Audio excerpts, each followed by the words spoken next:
Hi guys, today we are going to see how to remove the Add to Cart button in Shopify. Before getting started this video, make sure to subscribe. So now let's see how to remove this Add to Cart button from product page. So click on three dot, click on Edit Code. So here it is, the interface of coding page. Scroll down. So here it is, you find assets and click on it. Scroll down. Here you get find base.cs. Click on it. Scroll down.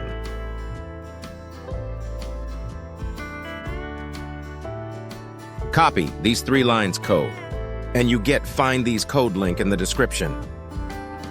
Paste this code in the last of base.cs's. If you paste, then click on Saving.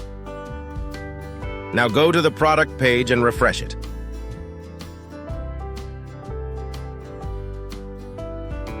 Now you can see you have successfully removed Add to Cart button in Shopify store. Don't forget to like, share, and subscribe for more content like this. Thanks for watching, and I'll see you in the next one.